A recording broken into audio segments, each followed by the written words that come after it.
नमस्कार साथियों, स्वागत है आपका हमारे यूट्यूब चैनल में। आज जो है हम हिंदी नेट सेट अध्ययन में प्रारंभ करने वाले हैं जो अगस्त माह के अंतिम सप्ताह में तेलंगाना सेट परीक्षा होने वाली है। उस तेलंगाना सेट परीक्षा के पीवाईक्यू क्वेश्चन जो है हम आज से प्रारंभ कर रहे हैं। इसमें जो आज का है यह पहला वीडियो है और ऐसे यह सब कुछ निःशुल्क है। तो निःशुल्क अध्ययन करने के लिए हमारे चैनल को सब्सक्राइब कीजिए, लाइक कीजिए और शेयर करना मत भूलिए, क्योंकि यह सब कुछ निःशुल्क है। आपका शेयर, सब्सक्राइब और लाइक यह हमारा मूल्य है और यह मूल्य आपको देने के लिए कोई कीमत चुकाना नहीं है। तो आप निःशुल्क है तो आप अवश्य यह मूल्य देंगे और अन्य जो आपके साथी हैं उनको भी ये शेयर कीजिए, क्योंकि उनको भी निःशुल्क अध्ययन की सामग्री मिल जाएगी।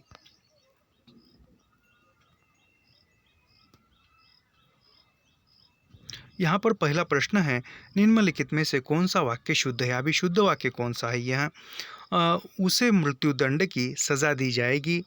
वहाँ आने को लोग खड़े हैं, मेले को भी खेलना है। यानी मेले को भी खेलना है, यह तो गलत होगा। वहाँ आने को लोग खड़े हैं, आने को यानी अनेक अनेक होना चाहिए और अनेक है यानी यह भी गलत है। उसे मृत्युदंड की सज़ा दी जाएगी, यानी यहाँ पे यह भी गलत है। लेकिन सही क्या है? उसके प्राण निकल गए, यह सही वाक्य है वर्तनी की दृष्टि से। अगला कथन देखते हैं। अगला कथन क्या पूछा है? नहीं, अगला कथन नहीं, अगला प्रश्न है। मैं कथन ही बोल रहा हूँ, क्योंकि इससे पहले मैंने उपन्यास की क्लास रिकॉर्ड की, इसलिए कथन बीच में आया। तो यह है, इनमें से कौन सा वाक्य अशुद्ध है। अभी ऊपर जो है शुद्ध वाक्य पूछा था वर्तनीगत से, और यहाँ पर अशुद्ध पूछा है। वहाँ कई स्त्रियाँ खड़ी हुई है, बच्चे छत पर खेल रहे हैं, सीता ने चार फल खाई। यानी यहाँ पर यह अशुद्ध है, हमें सही नहीं पूछा, यहाँ पर गलत पूछा है। तो यहाँ पर 3 नंबर हमारा सही होगा। अगला देखते हैं प्रश्न।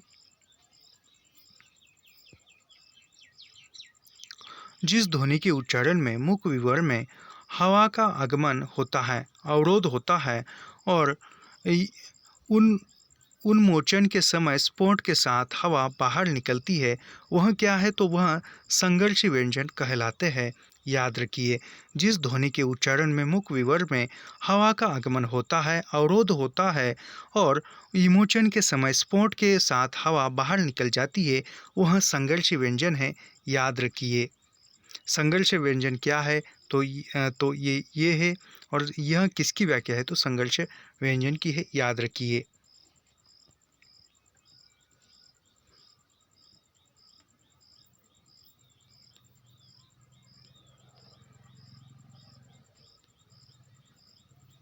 अभी अगला प्रश्न है, इनमें संयुक्त स्वर कौन से है। अभी संयुक्त स्वर कौन सा है हम देखेंगे। ये जो संयुक्त है वो नहीं है। ई ई ये भी नहीं हो सकता।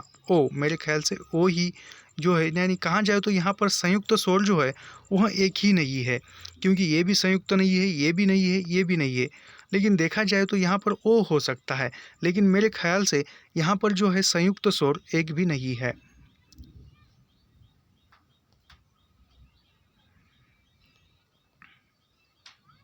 अगला प्रश्न देखते हैं।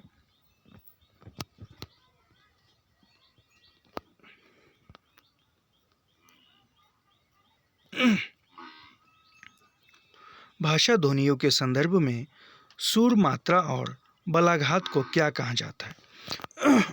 भाषा ध्वनियों के संदर्भ में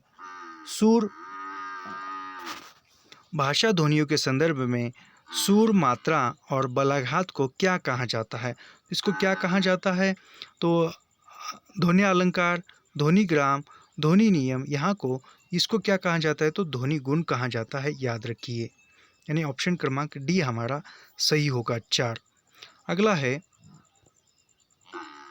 वानर का बंदर होने में कौन से ध्वनि परिवर्तन की दिशा देखी जाती है? यानी वानर का बंदर होने में कौन सी ध्वनि परिवर्तन हुई है? तो यहाँ पर मध्य व्यंजना आगमन हुआ है। याद रखिए, यह परिवर्तन हुआ है। अगला प्रश्न है, इनमें से भारत के बाहर बोली जाने वाली आधुनिक भारतीय आर्य भाषा कौन सी है? तो पंजाबी है। जो भारत के बाहर भी बोली जाती है वह आधुनिक आर्य भाषा के अंतर्गत आती है, पंजाबी। अगला प्रश्न है, किस कारण से पंडित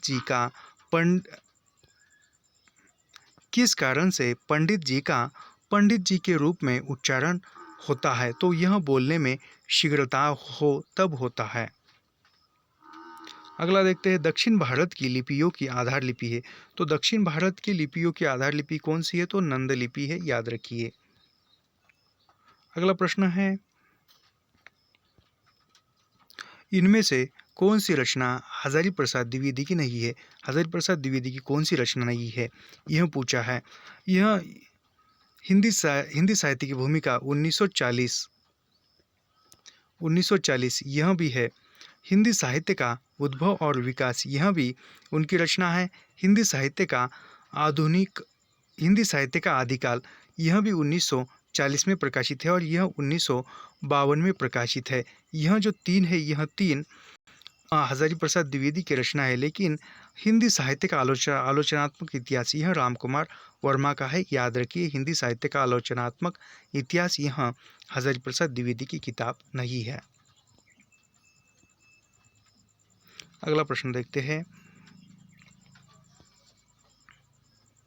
व्यथा निवारण के लिए संघ या राज्य के किसी भी अधिकारी को संघ या राज्य में प्रयुक्त किसी भी भाषा में अभिवेदन देने का प्रावधान हमारे संविधान के किस अनुच्छेद में है? तो यह 350 में है, याद रखिए। कि 343 से 352 तक, अनुच्छेद 343 से अनुच्छेद 352 तक जो प्रावधान दिए हैं उसमें से 350 के अनुसार हम जो है वह व्यथा निवारण के लिए संघ या राज्य के किसी भी अधिकारी को संघ या राज्य में प्रयुक्त किसी भी भाषा में आवेदन देने का प्रावधान यह अनुच्छेद 350 के अंतर्गत आता है। अगला कथन देखते हैं, हिंदी की आरंभिक कहानी एक टोकरी भर मिट्टी का प्रकाशन कब हुआ? एक टोकरी भर मिट्टी का प्रकाशन 1901 में हुआ, छत्तीसगढ़ मित्र पत्रिका में, याद रखिए। यह माधवराव सप्रे की कहानी है। एक जमींदार जो है, जमींदार और एक विधवा महिला की यह कहानी है। इसमें पात्र जो है एक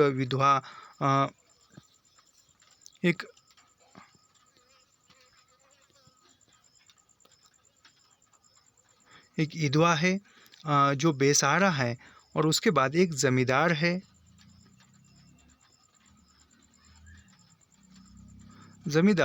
और इस विधवा की जो है एक नातिन है, याद रखिए। ये तीन ही मुख्य पात्र है। उसमें कहीं नातिन के कई संवाद नहीं आए, लेकिन ये जमींदार जो है अपनी कूनीति से अपने वो महल का हदा उस झोपड़ी तक बढ़ाने के लिए उस विधवा की जो है वह झोपड़ी वहाँ से हटवाता है वकील के जरिए, यानी भ्रष्टाचार वकील को पैसे देकर। इसमें एक वाक्य महत्वपूर्ण है इस कहानी में कि जो अंतिमतः वह उसकी जो पोती थी, वह पोती खाना नहीं खाती थी। वो जो कहती कि अपने घर में जाइए, वो क्योंकि ज़मींदार ने उसको उसके झोपड़ी से निकालता, तो वह चूल्हा बनाने के लिए वो जो मिट्टी ले जाने के लिए आती थी, और अंतिमतः वह अनुमति मांगती है ज़मींदार से कि क्या मैं इस झोपड़ी से एक टोकरी भर मिट्टी ले जा सकती हूँ? तो वो ज़मींदार इजाज़त देता है और वह टोकरी भरती है और वह उठाने के लिए ज़मींदार से कहती है। तो ज़मींदार वह टोकरी भर मिट्टी उठाकर उस विधवा को उठाकर देने वाला था, तो वह मिट्टी से भरी हुई टोकरी उसको उठाई नहीं जाती थी, और वह उठाई नहीं जाती थी। तब वह महिला जो है विधवा, वह कहती है कि आपको तो एक टोकरी भर मिट्टी उठाई नहीं जा रही है, लेकिन इस झोपड़ी में न जाने कितनी टोकरियाँ मिट्टी पड़ी है, तो उसका भार आप जीवन भर कैसे संभालोगे? ऐसे यह कथन सुनने के बाद ही इस जमींदार का जो गर्व था वह सब कुछ मिट जाता है और वह उसकी झोपड़ी वापिस कर देता है। यह 1901 में छत्तीसगढ़ मित्र पत्रिका में प्रकाशित हुई थी, याद रखिए। एक टोकरी भर मिट्टी। हुंकार कविता संग्रह की प्रमुख चेतना है, यानी हुंकार जो है यहाँ राष्ट्रीय सांस्कृतिक चेतना का काव्य संग्रह है, याद रखिए। अगला देखते हैं, 11वां विश्व हिंदी सम्मेलन किस देश में आयोजित हुआ? तो यह मॉरिशस में हुआ था, याद रखिए। अगला है, इनमें से लौकिक प्रेम आख्यान काव्य है। अभी लौकिक प्रेम आख्यान काव्य क्या है, कौन सा है? तो यहाँ पर नल दमयंती यह जो है यह लौकिक प्रेम आख्यान काव्य माना जाता है और है यह। अगला प्रश्न देखते हैं, इनमें से अरस्तु द्वारा प्रतिपादित सिद्धांत नहीं है। तो अनुकरण सिद्धांत अरस्तु का है, विवेचन सिद्धांत अरस्तु का है, काव्य भाषा सिद्धांत यह अरस्तु का सिद्धांत नहीं है। त्रास्ती का सिद्धांत भी यह अरस्तु का है, यानी काव्य भाषा सिद्धांत अरस्तु का नहीं है। अगला देखते हैं, भरत मुनि के सूत्र विभावानुभाव व्याभिचारी संयोग दर्शनिष्ठि के प्रथम व्याख्याकार कौन है? यानी कहा जाए तो भरत मुनि के सूत्रों के प्रथम व्याख्याकार कौन है? तो वह भट्ट ललोट है, याद रखिए। यह बहुत बार नेट में भी प्रश्न पूछा गया है।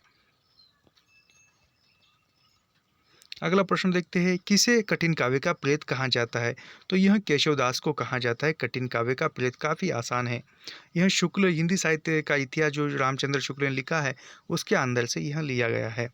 प्रेमाख्यान काव्य चंदायन के रचयिता है। अभी प्रेमाख्यान काव्य जो चंदायन का है, चंदायन ग्रंथ है, यह मुल्ला दाऊद ने लिखा है। अगला कथन देखते हैं। अगला कथन ही बोल रहा हूँ मैं बार बार, क्योंकि अभी मैंने जस्ट उपन्यास की क्लास ली, इसलिए वो कथन आ रहा है। इनमें मंजन की रचना कौन सी है? अभी मंजन की जो है यहाँ पर मृगावती मंजन की है, चंदायन मंजन की है, चित्रावली भी, यानी यहाँ पर ऑप्शन गलत दिए हुए हैं। अगला प्रश्न देखते हैं, आचार्य रामानुज के श्री संप्रदाय का भक्ति भाव था। तो श्री संप्रदाय का भक्ति भाव दास्य भाव था, याद रखिए। अगला प्रश्न देखते हैं, कृष्ण गीतावली की रचना किसने की? यानी कृष्ण गीतावली किसने लिखा? तो तुलसीदास ने कृष्ण गीतावली लिखा है, याद रखिए।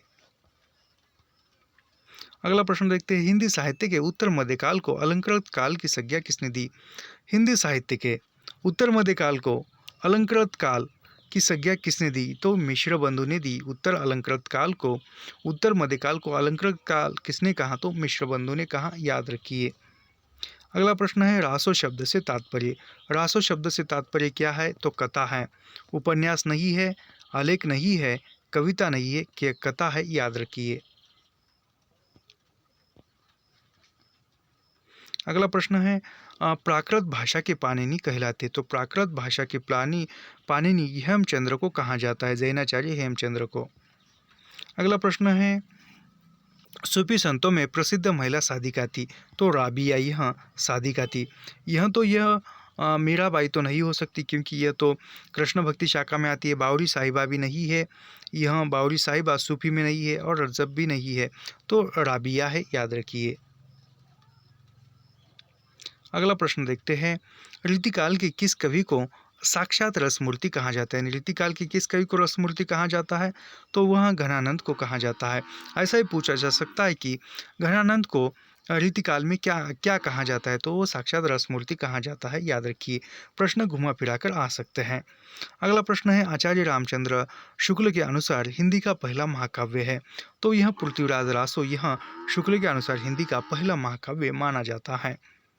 अगला प्रश्न है, इनमें से कौन सी पुस्तक डॉक्टर हरदेव बहारी द्वारा रचित है? यानी हरदेव बहारी की, यानी हिंदी भाषा यह उसकी है, हरदेव बहारी की।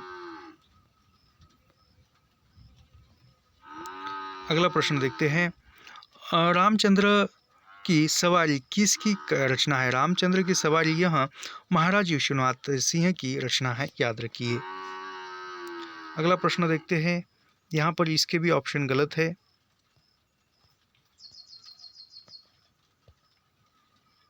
अभिव्यक्तिवाद किस दार्शनिक पीठिका से संबंधित, यानी अभिव्यक्तिवाद जो है वह किस दार्शनिक पीठिका से संबंधित है? तो वह शैव दर्शन से संबंधित है, या अभिव्यंजनावाद शैव दर्शन से। अगला प्रश्न है, पेरी इप्सुस किसकी रचना है? तो यह लोनजाइस की रचना है। आदर्श राज्य निर्माण किसके चिंतन का मुख्य उद्देश्य है? आदर्श राज्य किसके चिंतन का मुख्य उद्देश्य था? तो प्लेटो के, याद रखिए। अगला प्रश्न देखते हैं, संत कवि सुंदरदास के गुरु कौन थे? तो दादू जो थे वह सुंदरदास के गुरु थे और सुंदरदास जो है वह सबसे शिक्षित भी माने जाते थे। इनमें से कौन सी रचना जायसी की नहीं है? तो जायसी की रचना पूछी है यहाँ पर। तो यहाँ पर अष्टयाम यह जो है यह जायसी की रचना नहीं है। यह चित्रलेखा, कहरनामा, आखिरी कलाम, यह तीन जो है यह जायसी की रचना है, लेकिन अष्टयाम यह जायसी की रचना नहीं है। अगला प्रश्न है, विरोधाभास को सिद्धांत रूप में प्रतिपादित करने वाले थे, यानी विरोधाभास को सिद्धांत में कौन प्रतिपादित करने वाले थे? तो वह रॉबर्ट पेन वॉरेन यह करने वाले थे। विरोधाभास को सिद्धांत रूप में सिद्धांत का रूप देने वाले कौन थे? तो रॉबर्ट पेन वॉरेन थे, याद रखिए। अगला प्रश्न है, सबका निचोड़ लेकर तुम सुख से सुख जीवन में बरसों प्रभात हिम किरण सा, यह किसकी पंक्ति है? तो यह जयशंकर प्रसाद की पंक्ति है। अगला प्रश्न देखते हैं, पेपरवेट किसका रचना नाटक है? तो पेपरवेट यह रमेश उपाध्याय का नाटक है, याद रखिए। अज्ञेय और आधुनिक रचना की समस्या के लेखक है। अज्ञेय और आधुनिक रचना की समस्या किसकी किताब है? तो यह रामस्वरूप चतुर्वेदी की किताब है, याद रखिए। अगला प्रश्न देखते हैं, नए शोर नई रेखाएं, नए शोर नई रेखाएं यह कहानी संग्रह किसका है? तो यह कहानी संग्रह लक्ष्मी नारायण लाल द्वारा रचित है, नए शोर नई रेखाएं।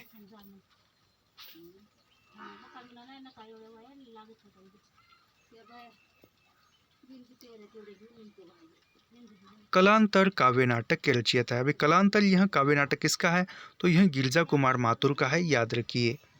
अगला देखते हैं, रथ के पहिए किस प्रकार का उपन्यास है? रथ के पहिए यह आंचलिक उपन्यास है। रथ के पहिए यह ऐतिहासिक नाम लगता है रथ के पहिए, लेकिन यह जो है आंचलिक उपन्यास है, याद रखिए, रथ के पहिए।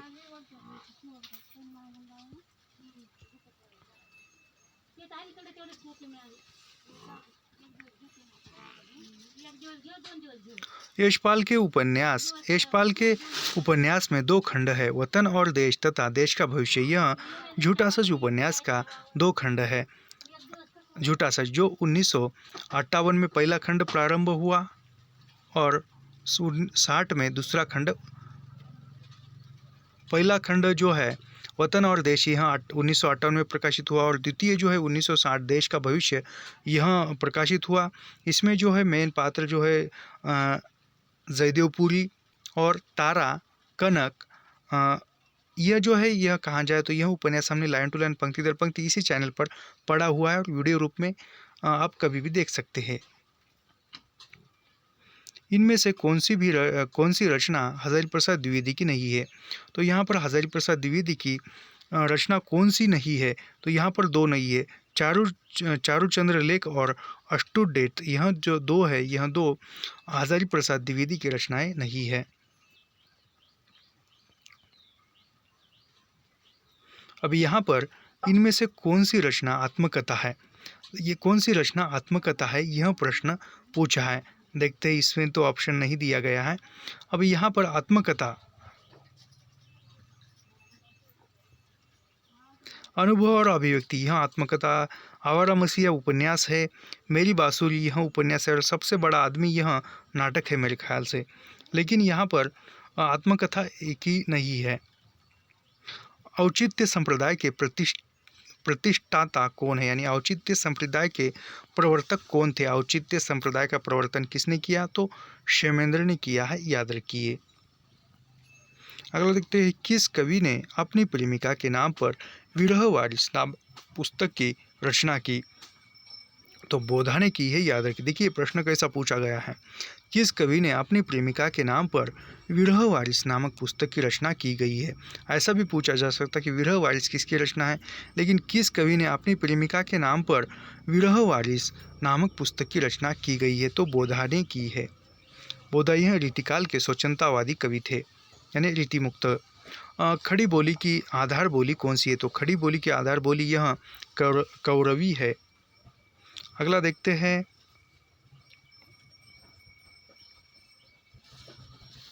वारन हेस्टिंग और जोनाथन डंकन ने मिशनरियों के आग्रह पर हिंदू और मुसलमानों को क्रमशः संस्कृत और पारसी के माध्यम से शिक्षा देने का प्रबंध किस समय किया था? तो यह 1774 में किया था, याद रखिए। अगला प्रश्न है कीर्ति पताका की भाषा। अब कीर्ति पताका यह अवहट्ट भाषा में लिखा है जो विद्यापति का था। अद्वैतवाद के संस्थापक किसे माना जाता है? तो अद्वैतवाद के संस्थापक जो है वह कृष्णाचार्य है, शंकराचार्य है। अद्वैतवाद के संस्थापक कृष्ण शंकराचार्य है, याद रखिए। अगला प्रश्न देखते हैं, सुमिलित कीजिए। निर्वैतिकतावाद किसका है? तो यह टी.एस. इलियट का है निर्वैतिकता। कल्पना किसका है? तो यह कल्पना जो है यह कॉलरिज ने स्थापित किया था कल्पना का। और काव्य में उदात्त तत्व यह किसका है? तो यह लोजाइंस का है। और संप्रेक्षण एवं मूल्य यह रिचर्ड्स ने प्रतिपादित किए थे। तो यहाँ पर ऑप्शन क्रमांक ये हमारा सही होगा। अगला प्रश्न देखते हैं, भक्ति काल में दक्षिणी में वीर रचित ग्रंथों को उसके रचयिता, यानी भक्ति काल में जो वीर रचित ग्रंथ है वह उसके रचयिता के साथ सुमिलित करना है। तो मेराजुल अश्किन यह कृति किसकी है? तो यह गेसुत राज बंदा नवाज की है। सबरस किसकी है? तो सबरस यह मुल्ला वजही की रचना है। और अह का मुसलात यह रचना किसकी है? तो यह जो है यह मैला अब्दुल की रचना है। उसके बाद कलमीतुल हकायत यह जो है बुरहानुद्दीन जानम की रचना है।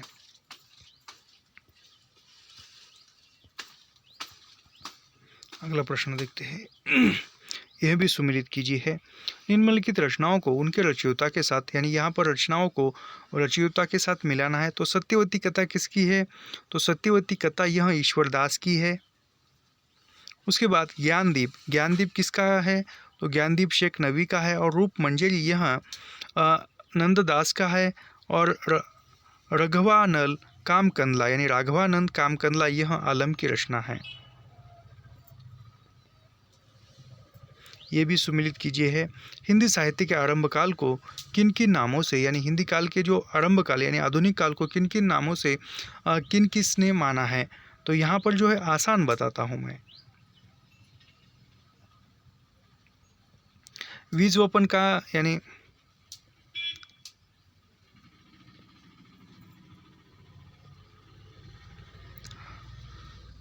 चारणकाल गिरिसर ने कहा, बीजवपन काल हजारी प्रसाद द्विवेदी ने कहा, सिद्ध सामंत यानी प्रारंभिक काल मिश्र बंधु ने कहा, ऐसे। और यहाँ पर ऑप्शन क्रमांक जो है हमारा 4 सही होगा, यानी 4, 3, 5 और 1, यानी अंतिम का जो है वह 1 होगा।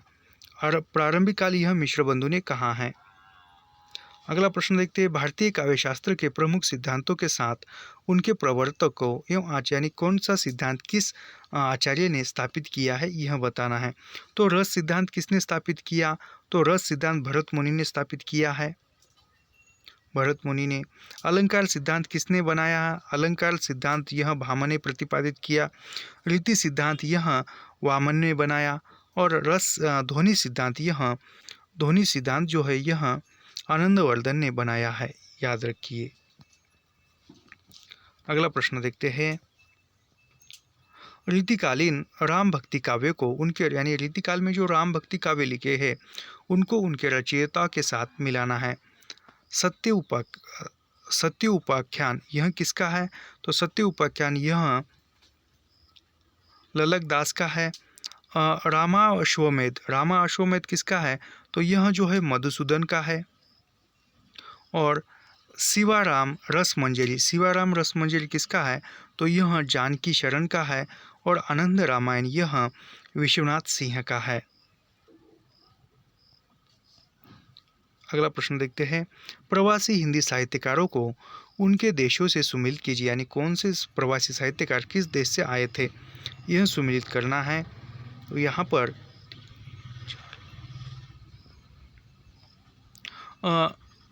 सुषम बेदी यह अमेरिका से आए थे। अभिमन्यु अनंत यह जो है अभिमन्यु अनंत मॉरिशस से थे। और जोगिंदर कंवर यह जो है यह सूरीनाम, एक मिनट,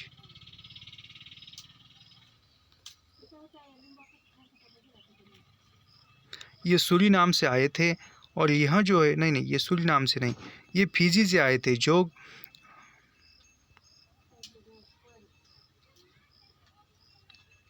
जोगिंदर सिंह जो है यह फिजी के थे। और रामदेव रघुवीर यह अमेरिका के थे। तो आज के लिए इतना ही। इसके आगे के प्रश्न हम कल के वीडियो में देखेंगे। तो ऐसे ही निःशुल्क अध्ययन करने के लिए हमारे चैनल को सब्सक्राइब कीजिए, लाइक कीजिए और शेयर करना मत भूलिए। और हाँ, बताइए कि हमें कमेंट करके क्या तेलंगाना सेट की जो PYQ क्वेश्चन है वह मैं डालूँ या न डालूँ इस चैनल पर, बताइए। तो मिलते हैं नेक्स्ट वीडियो में। धन्यवाद।